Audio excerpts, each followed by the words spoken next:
back, students. Today we will go through the text Strong Roots by APJ Abdul Kalam.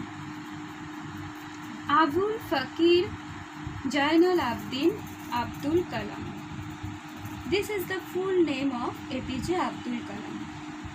We all know he was the 11th President of India. তোমরা অনেকেই APJ Abdul কালামের নাম শুনেছো এবং তোমরা জানো তিনি ভারতবর্ষের একাদশতম রাষ্ট্রপতি। তিনি একজন সায়েন্টিস্ট ছিলেন, বিজ্ঞানী ছিলেন এবং বিশেষত এরোস্পেস ইঞ্জিনিয়ারিংয়ে তার অবদান অনস্বীকার্য। 1931 সালে রামেশ্বরমে, তামিলনাড়ু রামেশ্বরম শহরে তার জন্ম। বাবা ছিলেন জয়নাল আবদিন এবং মা ছিলেন আশিয়াম্মা। তিনি যে খুব আর্থিক দিক থেকে স্বচ্ছন্দ পরিবারে জন্মগ্রহণ করেছিলেন তা কিন্তু নয়। এমনকি তার স্কুল এডুকেশন কমপ্লিট হওয়ার পর he started distributing news papers to support his father financially. বাবাকে আর্থিক দিক থেকে সংসারে সাহায্য করার জন্য তিনি কিন্তু কাগজ বিতরণ করতেন। সুতরাং বড় হতে গেলে যে একটা আর্থিক ব্যাকগ্রাউন্ড থাকতে হবে, স্বাচ্ছন্দ্যপূর্ণ ব্যাকগ্রাউন্ড থাকতে হবে তা কিন্তু নয়। মনের খিদেটা কিন্তু আসল। সেটা আমরা এপিজে আব্দুল কালামের জীবন পঞ্জি, তার এই অটোবায়োগ্রাফি পড়লে জানতে পারব। তার এই autobiography the wings of fire, এখান থেকেই এই অধ্যায়টা স্ট্রং রুটস নেওয়া হয়েছে। রুটস কি আমরা জানি, রুটসের আক্ষরিক অর্থ হলো মূল, শিকড়। রুটস যত স্ট্রং হয় অতি বড় ঝড়েও কিন্তু সেই গাছ কখনো পড়ে যায় না। তাহলে মানব জীবনের রুটস কি? মানব জীবনের রুটস তার বায়োলজিক্যাল রুটস, তার জিওগ্রাফিক্যাল রুটস, তার হিস্টোরিক্যাল রুটস অ্যান্ড অবশ্যই তার এডুকেশনাল রুটস। এই চারটে রুটস মানুষকে তার কৃতিত্বের সাথে তাকে পৃথিবীর ওপর দাঁড়িয়ে থাকতে সাহায্য করে। আজকে আমরা যেটা অটোবায়োগ্রাফি থেকে যে অংশটা পড়ব স্ট্রং রুটস, দেখি সেখানে এপিজে আব্দুল কালাম নিজের ফ্যামিলি রুটস নিয়ে কি বলেছে। ফ্যামিলি রুটস যে মানুষকে কতখানি এগিয়ে দিতে পারে আমরা আজকে সেটাই দেখব। আমরা তাহলে টেক্সট শুরু করছি। Now look at your text. I was born into a middle-class Tamil family in the island town of Rameswaram in the erstwhile Madras state. আমি জন্মগ্রহণ করেছিলাম তখনকার দিনের মাদ্রাজ রাজ্যের রামেশ্বরম দ্বীপ শহরে একটি মধ্যবিত্ত তামিল পরিবারে। My father, Jainal Abidin, had neither much formal education nor much wealth. আমার বাবা জয়নাল আবদিনের প্রথাগত শিক্ষার দৌড় বিশেষ ছিল না, তেমনি তার বিশাল সম্পত্তিও ছিল না। Despite these disadvantages, he possessed great innate wisdom and true generosity of spirit. এই অসুবিধাগুলো থাকা সত্ত্বেও তার ছিল অগাধ সহজাত জ্ঞান এবং অন্তরের প্রকৃত উদারতা। He had an ideal helpmate in my mother Ashiamma. আমার মা আশিয়াম্মার মধ্যে তিনি তার আদর্শ সাহায্যকারীকে খুঁজে পেয়েছিলেন। I do not recall the exact number of people she fed every day, but I am quite certain that far more outsiders ate with us than all the members of our own family put together. প্রতিদিন ঠিক কতজন লোক আমাদের বাড়িতে খেতেন বা মা খাওয়াতেন তা আমি মনে করতে পারি না, কিন্তু আমি এটা নিশ্চিত যে আমাদের পরিবারের মোট সদস্য সংখ্যার চেয়ে অনেক বেশি লোক আমাদের সাথে একসঙ্গে খাওয়া দাওয়া করত। My parents were widely regarded as an ideal couple. আমার বাবা মাকে অনেকেই আদর্শ দম্পতি রূপে বিবেচনা করতেন। My mother's lineage was the more distinguished, one of her forebearers having been bestowed the title of Bahadur by the British. আমার মায়ের কোনো এক পূর্বপুরুষ ব্রিটিশদের কাছ থেকে বাহাদুর উপাধি পেয়েছিলেন, তাই আমার মা বংশমর্যাদার দিক থেকে অপেক্ষাকৃত সম্মানসূচক জায়গায় ছিলেন।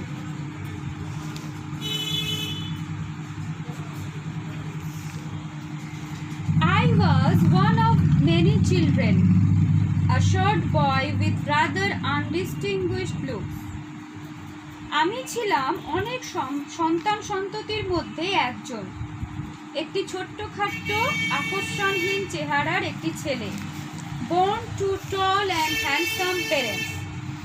আমার বাবা মা কিন্তু তুলনামূলকভাবে লম্বা এবং সুদর্শন ছিলেন।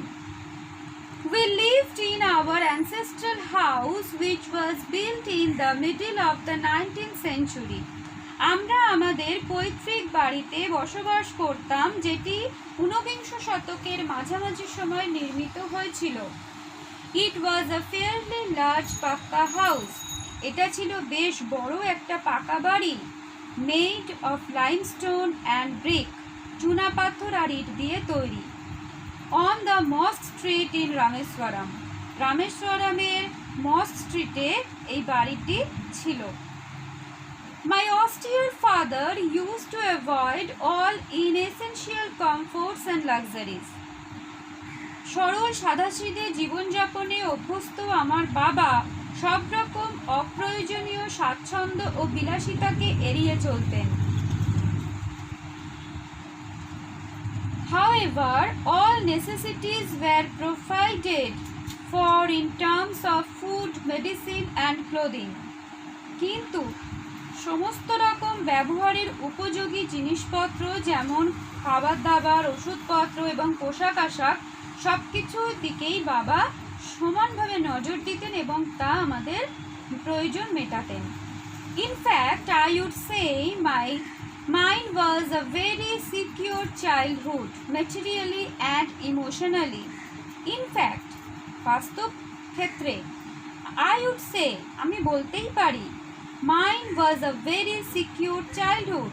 আমার শৈশব ছিল বেশ নিরাপদ, materially and emotionally, বস্তুগত দিক থেকে এবং ভালোবাসা বা আবেগের দিক থেকে। I normally ate with my mother. আমি সাধারণভাবে আমার মায়ের সাথে খেতাম, sitting on the floor of the kitchen, রান্নাঘরের মেঝেতে বসে। She would place a banana leaf before me. সে আমার সামনে একটা কলা পাতা বিছিয়ে দিতেন, on which she then ladled rice and aromatic sambar, a variety of sharp homemade pickle, and a dollop of fresh coconut chutney. তারপর মা কলা পাতার ওপর পরিবেশন করতেন ভাত, সুগন্ধি সম্বর বা ডাল, এক প্রকার ঝাঁঝালো ঘরে তৈরি করা আচার এবং একদলা টাটকা নারকেলের চাটনি।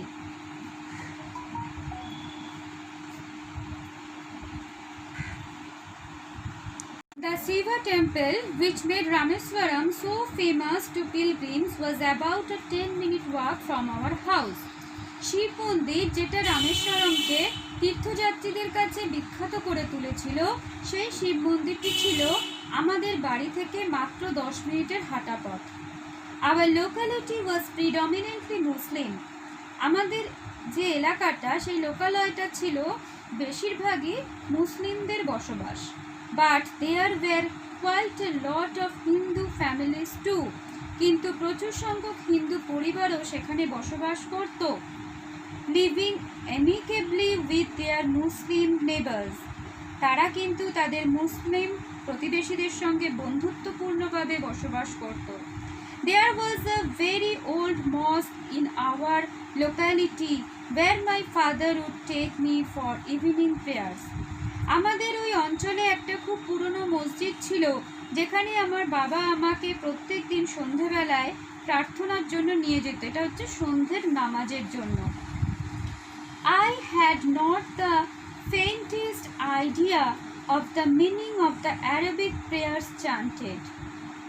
যে ধরনের আরবি ভাষায় বা যে আরবি ভাষায় উচ্চারিত মন্ত্রগুলো প্রার্থনাগুলো ওই মসজিদে পাঠ করা হতো সেগুলোর সম্পর্কে ন্যূনতম ধারণা কিন্তু আমার ছিল না। But it was totally convinced that they reached God. কিন্তু আমি এইটুকুনি বুঝতাম ওই প্রার্থনাগুলো নিশ্চিতভাবে ঈশ্বরের কাছে পৌঁছতো। When my father came out of the mosque after the prayers, যখন আমার বাবা মসজিদ থেকে বেরিয়ে আসতেন নামাজের পরে, people of different religions would be sitting outside waiting for him. বিভিন্ন ধর্মের মানুষেরা সেই মসজিদের বাইরে তার জন্য বসে অপেক্ষা করতেন। Many of them offered bowls of water to my father. তাদের মধ্যে অনেকেই বাটি ভর্তি জল এগিয়ে দিতেন আমার বাবাকে, who would dip his fingertips in them and say a prayer. আমার বাবা সেই জল ভর্তি বাটির মধ্যে আঙুল ডুবিয়ে কিছু একটা মন্ত্র বিড়বিড় করে উচ্চারণ করতেন। This water was then carried home for invalids. তারপর এই জল তারা বাড়ি নিয়ে যেতেন অসুস্থ অসহায় মানুষদের জন্য। I also remember people visiting our home to offer thanks after being cured. আমার এটাও মনে আছে এই সমস্ত মানুষদের মধ্যে যারা সেরে উঠতেন তারা আমাদের বাড়িতে আসতেন বাবাকে ধন্যবাদ জ্ঞাপন করতে। Father always smiled and asked them to thank Allah the Merciful. বাবা সবসময় বলতেন আল্লাহকে ধন্যবাদ জানাতে, যিনি সকলের মঙ্গল করেন।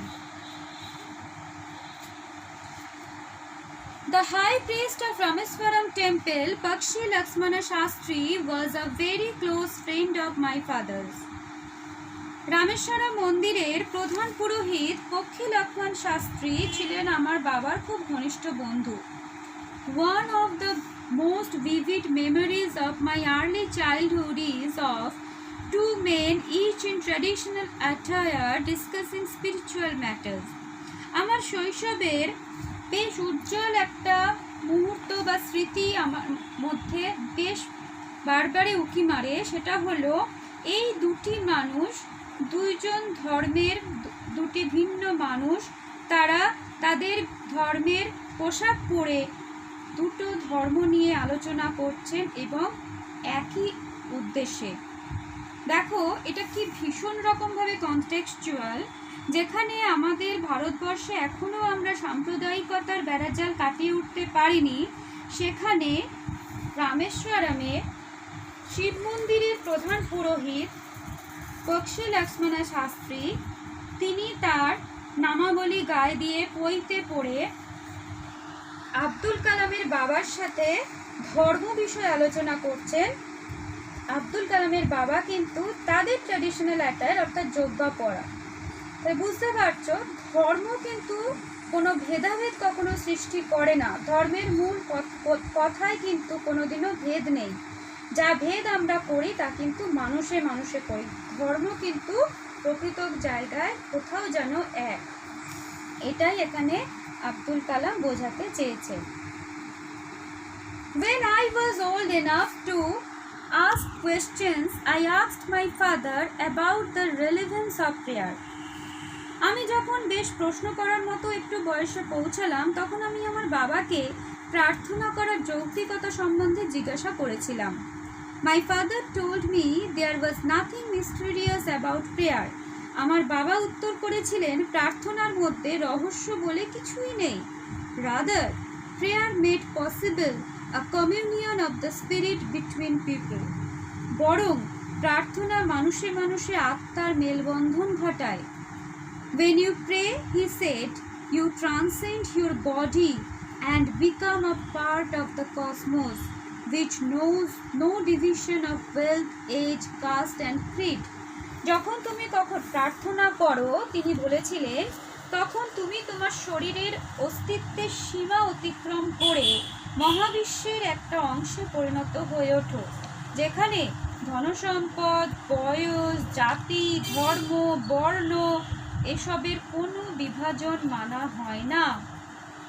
My father could convey complex spiritual concepts in very simple down-to-earth Tamil.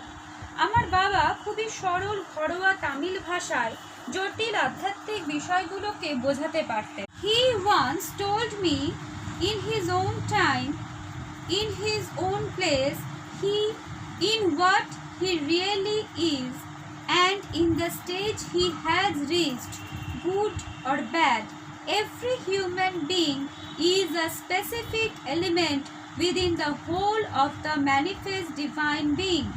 তিনি একবার বলেছিলেন, প্রতিটি মানুষ তার নিজের সময়কালে, তার নিজের জায়গায়, যেখানে তিনি প্রকৃতপক্ষে রয়েছেন সেই জায়গায়, ভালো বা মন্দ যে স্তরেই তিনি থেকে থাকুন না কেন, তিনি হলেন সারা ঐশ্বরিক সত্তার, সমস্ত ঐশ্বরিক সত্তার একটা বিশেষ উপাদান মাত্র। So, why be afraid of difficulties, sufferings and problems?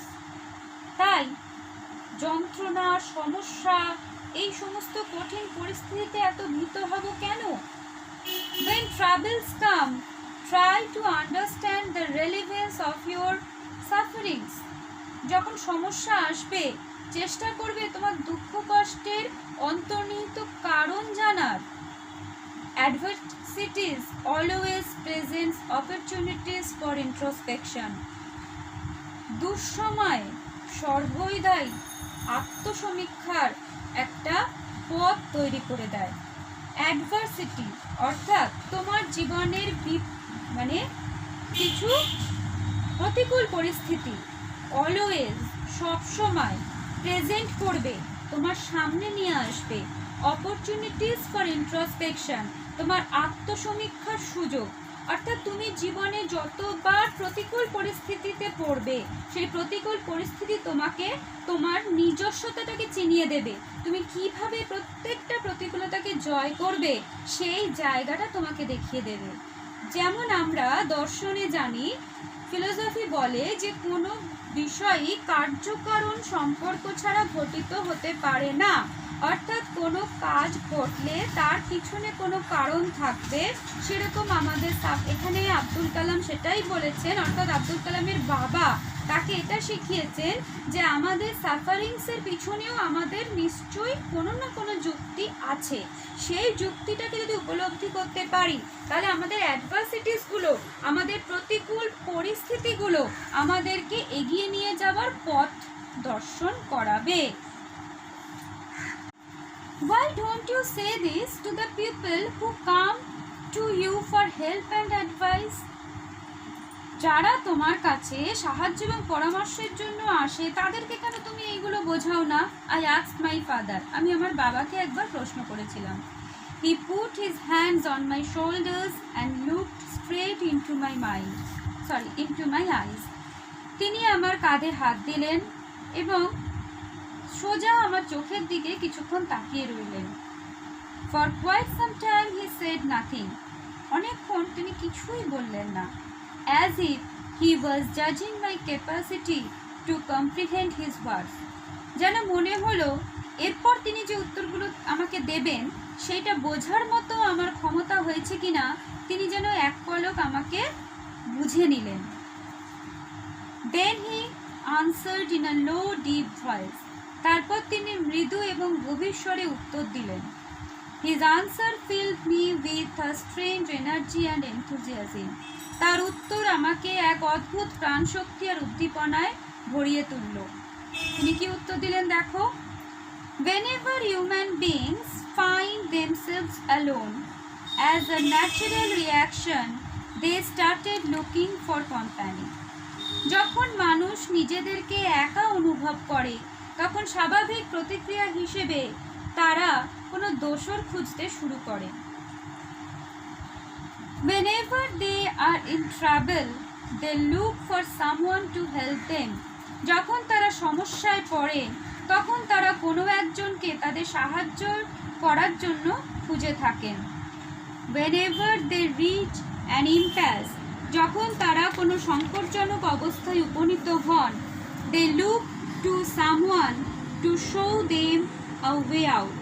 তারা এমন একজনকে খুঁজতে থাকেন তাদের চারিপাশে, যারা তাদেরকে সমস্যার সমাধানের পথ দেখাবেন। Every recurrent anguish, longing and desire finds its own special helper. প্রতিটি দুঃখ, যন্ত্রণা, কামনা, আকাঙ্ক্ষার নিজস্ব এবং বিশেষ কোনো সাহায্যকারী কিন্তু থাকবে বা আছে। তোমাদের খিদে পেলে তোমরা নিশ্চয়ই বাবাকে গিয়ে বলবে না মা খেতে দাও, কিংবা স্কুলে যখন ভর্তি হতে হবে তখন নিশ্চয়ই গিয়ে বলবে না মা স্কুলে ভর্তি হতে হবে, মাইনে দাও। তোমাদের খিদে পেলে স্কুল থেকে বাড়ি গিয়ে তোমরা অবশ্যই মাকেই বলবে মা খেতে দাও।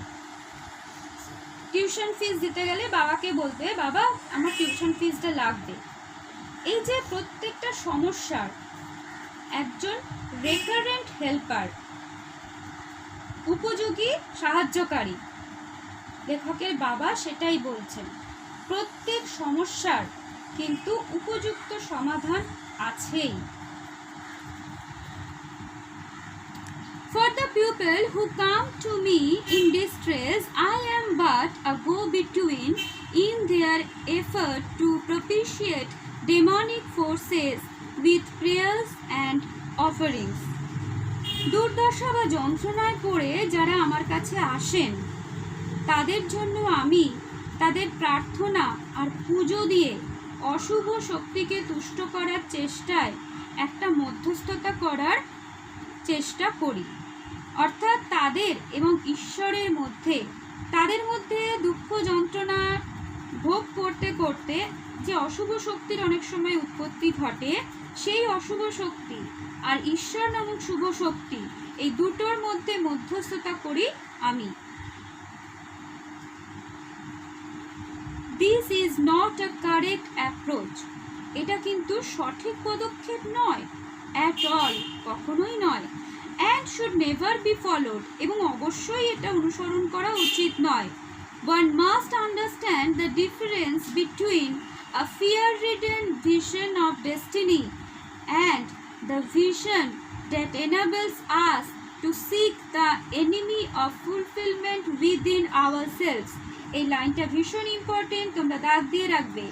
One must understand, একজনকে অবশ্যই বুঝতে হবে, the difference between, পার্থক্য, কিসের মধ্যে পার্থক্য?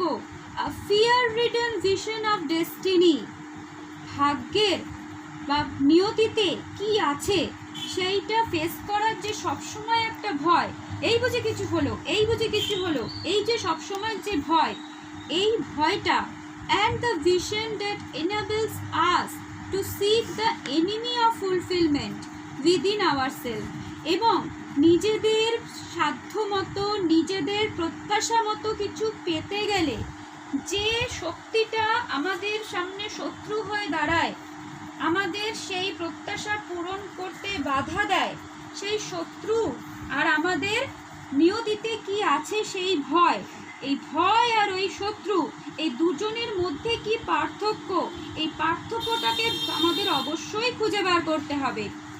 আমি একটা স্বপ্ন পূরণে এগিয়ে চলেছি, আমার সেই স্বপ্ন পূরণে আমি সবসময় কি এটা ভাবছি যে ওই পথে গেলে যদি আমার খারাপ হয়, যদি আমি না পারি, এই ভয়টা নিয়ে চলছি, নাকি ওই পথে এগোতে গিয়ে আমার মধ্যে কোথাও একটা কোনো বিরূপতা আছে, কোনো উইক পয়েন্ট বা কোনো মাইনাস পয়েন্ট আছে বা কোনো নেগেটিভিটি আছে যেটা আমাকে ওই পথে এগোতে দিচ্ছে না। এই দুটোর মধ্যে পার্থক্য আমি যতক্ষণ না করতে পারবো ততক্ষণ কিন্তু আমি এগোতে পারবো না। এটাই কিন্তু বারবার জয়নাল আবদিন যেমন আব্দুল কালামকে বুঝিয়েছিলেন, তিনি কিন্তু স্ট্রং রুটসের মধ্যে দিয়ে আমাদেরকেও বুঝিয়ে দিলেন, এবং তার এই বাবার দ্বারা এই শিক্ষাই কিন্তু এপিজে আব্দুল কালামকে তার নিজস্ব পথে এগিয়ে নিয়ে গেছেন। I remember my father starting his day at 4 a.m. by reading the namaz before dawn. সকালবেলায় সূর্য উদিত হওয়ার আগে যে নামাজ পড়া হয় সেই নামাজ পড়বার জন্য তার বাবা প্রত্যেক দিন ভোরবেলায় 4টের সময় উঠতেন এবং এই নামাজ পড়েই তিনি তার দিন শুরু করতেন। After the namaz, he used to walk down to a small coconut grove beyond. নামাজ পড়ার পর আমাদেরই একটা ছোট্ট নারকেল বাগান ছিল যেখানে বাবা রোজ হেঁটে যেতেন। About 4 miles from our home, যেই নারকেল বাগানটা আমার বাড়ি থেকে 4 মাইল দূরে ছিল, he would return with about a dozen coconuts tied together thrown over his shoulder. তিনি প্রায় 1 ডজন কোকোনাটস অর্থাৎ নারকেল তার কাঁধের মধ্যে ঝুলিয়ে নিয়ে আসতেন। and only then he would have his breakfast. তারপরেই তিনি তার সকালের প্রাতরাশ সারতেন। আচ্ছা, এই নারকেল কেন নিয়ে আসতেন? আমরা জানি সাউথ ইন্ডিয়ার একটা বেশ ভালো পপুলার রেসিপি হচ্ছে নারকেলের চাটনি, এবং আমরা এই স্ট্রং রুটস যখন পড়া শুরু করি তখন দেখেছি যে লেখকের বাড়িতে, এপিজে আব্দুল কালামের বাড়িতে প্রচুর লোক খেতেন। এই খাবার ব্যবস্থাটা কিন্তু জয়নুল আবেদিন আগে করে রাখতেন, অর্থাৎ অন্যের খাবারের ব্যবস্থা করে রেখে তবেই তিনি তার নিজের প্রাতরাশ গ্রহণ করতেন। This remained his routine even when he was in his late 60s. এই একই রুটিন কিন্তু তিনি তার 60-এর বেশি বয়স পর্যন্ত কিন্তু চালিয়ে গেছেন। লেট 60s মানে আফটার 65 to 70, 65 থেকে 70 বছরের বয়সটাকে আমরা লেট 60s বলি, অর্থাৎ অত বছর বয়সেও কিন্তু তার বাবা এই রুটিনটা থেকে কোনোদিনও পিছুপা হননি। I have throughout my life tried to emulate my father in my own worlds of science and technology. আমি সারা জীবন ধরে আমার নিজের কাজের ক্ষেত্রে অর্থাৎ বিজ্ঞান এবং প্রযুক্তিবিদ্যার জগতে আমার বাবাকে অনুসরণ করার চেষ্টা করেছি। এই লাইনটা ভীষণ ইম্পর্টেন্ট, বারবার এই লাইন তুলে কোয়েশ্চেন আসে, তোমরা আন্ডারলাইন করে রাখবে। দেখো, তার বাবার কিন্তু কোনো প্রথাগত শিক্ষা বা পুঁথিগত শিক্ষা ছিল না, তা সত্ত্বেও কিন্তু বাবার এই জীবনমুখী শিক্ষাকে এপিজে আব্দুল কালাম তার নিজস্ব বিজ্ঞান এবং প্রযুক্তির জগতে বারবার এমিউলেট করেছেন, অনুকরণ করেছেন। I have endeavored to understand the fundamental truth revealed to me by my father and feel convinced that there exists a divine power that can lift one up from confusion, misery, melancholy, and failure and guide one to one's true place. আমার বাবার কাছ থেকে আমি যে শিক্ষা পেয়েছি তাতে এইটুকুনি বুঝেছি যে বাবা যে মৌলিক সত্যগুলো উদ্ঘাটন করেছিলেন আমার কাছে, সেগুলোর মধ্যে একটা ছিল যে ঈশ্বর আছেন, এবং দৃঢ়ভাবে আমি অনুভব করেছি সেই ঐশ্বরিক শক্তি যা কোনো মানুষকে বিভ্রান্তি, দুঃখ, কষ্ট, যন্ত্রণা, বিষণ্ণতা, ব্যর্থতা, বিরহ সব কিছু থেকে মুক্তি দিতে পারে এবং সেখান থেকে তাকে তুলে এনে সঠিক পথের দিশায় এগিয়ে নিয়ে যেতে পারে। And once an individual severs his emotional and physical bond, he is on the road to freedom, happiness and peace of mind.